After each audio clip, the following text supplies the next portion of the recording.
નમસ્કાર મિત્રો, કેમ છો? આશા રાખું છું કે તમે બધા સહકુશળ હશો. હું પણ સહકુશળ છું. શું તમને ખબર છે કે ત્રેતા યુગમાં એક એવો રાજા છે, વાનર રાજા, કે જેને કોઈ પણ હરાવી નથી શકતું. ખુદ રાવણ પણ એની સામે નમી ગયો હતો. હું વાત કરી રહ્યો છું વાનર રાજ બાલીની, જે ઇન્દ્રદેવના સંતાન હતા અને કિષ્કિંધા રાજ્યના રાજા હતા. બાલીને એવું વરદાન હતું કે જે પણ તેની સાથે યુદ્ધ કરે, એની આંખો સાથે આંખો મળે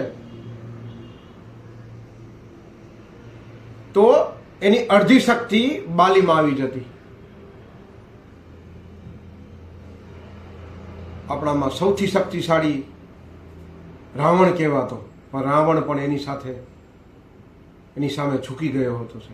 એટલો શક્તિશાળી રાજા બાલી હતો. બાલીને કોણે એનું અભિમાન તોડ્યું, એ આજની સ્ટોરીમાં સંપૂર્ણ માહિતી તમને આપીશ. તો ચાલો મોડું ન કરતા આજની સ્ટોરી શરૂ કરીએ છીએ. એની પહેલાં કહેવા માંગીશ કે ચેનલ પર નવા છો તો સબસ્ક્રાઈબ કરી લેજો. વિડીયો જો ગમે છે તો એક લાઇક કરી દેજો. ભાઈબંધ, દોસ્તાર, ફેમિલી મેમ્બર સાથે વિડીયો શેર જરૂર કરજો. જે પણ તમારાથી દૂર રહે છે, જે તમારી આસપાસ રહેતા હોય ને, સાંજે જમી વડીલો અને ભૂલકાઓને સાંજે બેસીને આ સ્ટોરી સંભળાવશો તો મારી ખાતરી છે કે તમારા ભૂલકાઓને, નાના બાળકોને સંસ્કારનું સિંચન કરવાની જરૂર નહીં પડે છે. તો ચાલો મોડું ન કરતા આજની સ્ટોરી શરૂ કરીએ છીએ. હવે કિષ્કિંધા જે રાજા બલિનું રાજ્ય હતું, એમાં જંગલમાં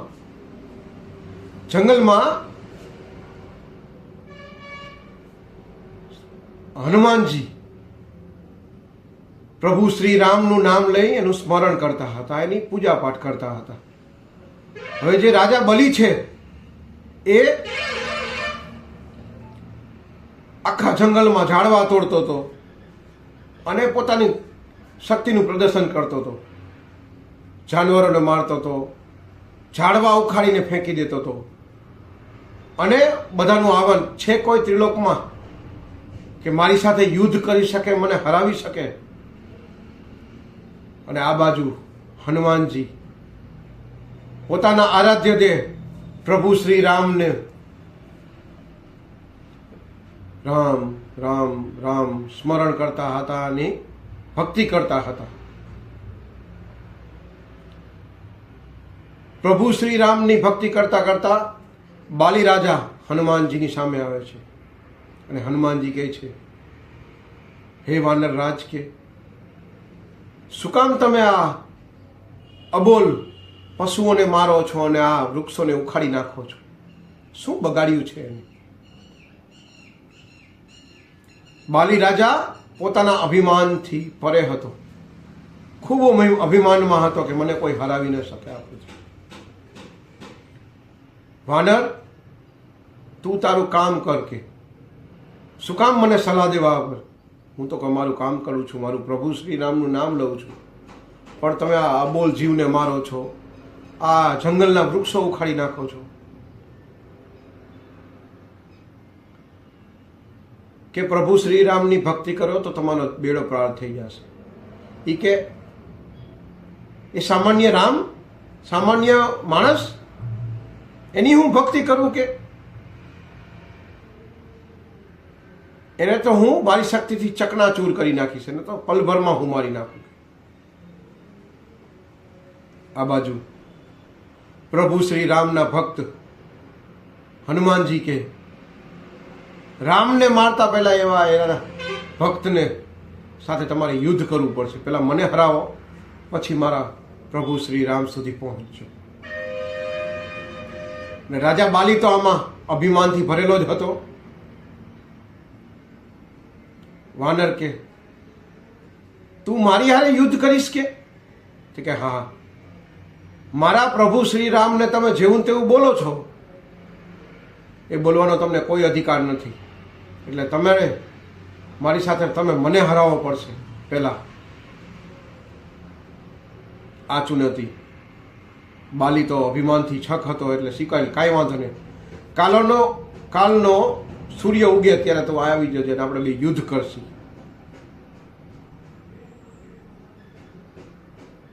હનુમાનજી જાય છે, થોડેક આગળ જાય છે તો હનુમાનજીને બ્રહ્માજી મળે છે અને કહે છે, હનુમાનજી, કાલે તમે તમારી બધી શક્તિ ના લઈ જતા કે તમે બાલીને યુદ્ધ કરીને. હા કે મારા પ્રભુ શ્રી રામને જેવું તેવું બોલતો હતો તો હું મૂકું કે યુદ્ધ ના કરો? ના કે સાહેબ, મારા ભગવાનને કોઈ કે અને હું એમને આમ ચૂપચાપ સાંભળી લઉં, એ વસ્તુ મારામાં નહીં આવે. મારે યુદ્ધ કરવું જ પડશે, પછી ભલે મારા અહીં પ્રાણ જતા રહેતા. કાંઈ વાંધો નહીં કે તમારી શક્તિ છે ને એના 90% ભાગ તમારા પ્રભુના ચરણોમાં મૂકીને જજો અને 10% શક્તિ તમે સાથે લઈ જજો. હનુમાનજી કે જેવું તમારી મરજી, જેવી તમારી ઈચ્છા ભગવાન, હું 10% શક્તિ હું લઈ જઈશ. બીજા દિવસે સૂર્ય ઉગે છે અને હનુમાનજી પોતાની 10% શક્તિનો ભાગ લઈને જ વાનરરાજ બાલી સાથે યુદ્ધ કરવા જાય છે. બાલી પણ તૈયાર હોય છે.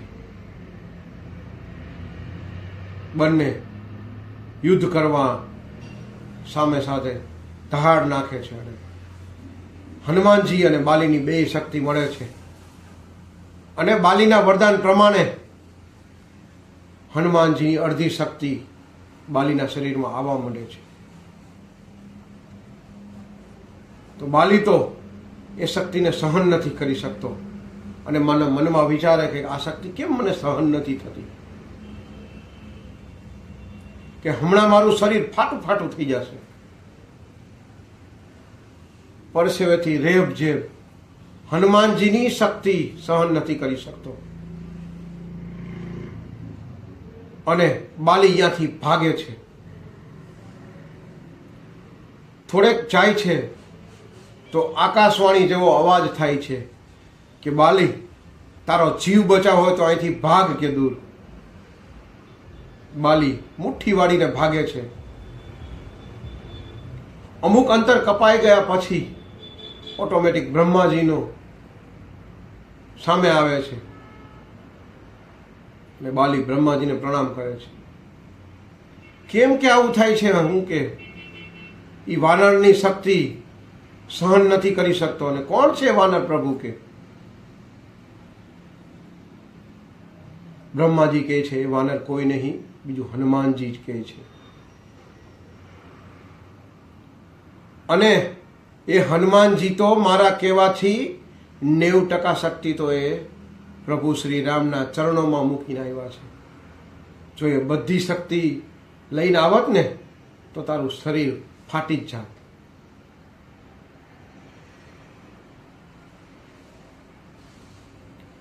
બાલી દોડતો દોડતો પાછો જ્યાં હનુમાનજીની સાથે યુદ્ધ કરો, હનુમાનજી ત્યાં જ હતા અને દંડવત પ્રણામથી હનુમાનજીને મને માફ કરી દો. હે બજરંગબલી, હે હનુમાન, મને માફ કરી દો. હું તમારી શક્તિથી પરિચિત નહોતો અને તમારા પ્રભુનું જે અપમાન કર્યું ને એને હું માફ કરી દઉં. હનુમાનજી કહે છે શક્તિ એ જ વખત શક્તિ છે ને વિનમ્રતા સાથે જ સારી લાગે. ત્યાંથી માફી માંગી અને બલિરાજા જતા રહે છે. એટલે વિશ્વમાં એક જ એવો વ્યક્તિ છે જે વ્યક્તિએ બલિને હરાવ્યો છે, એ છે હનુમાનજી. આ સ્ટોરી તમને કેવી લાગી?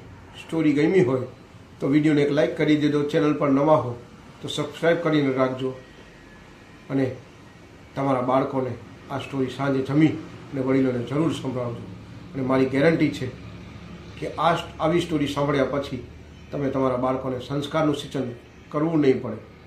અને જે પણ તમારાથી દૂર રહે છે એના વિડીયો શેર જરૂર કરજો. તો આજ માટે આટલું જ. જય હિન્દ, વંદે માતરમ દોસ્તો.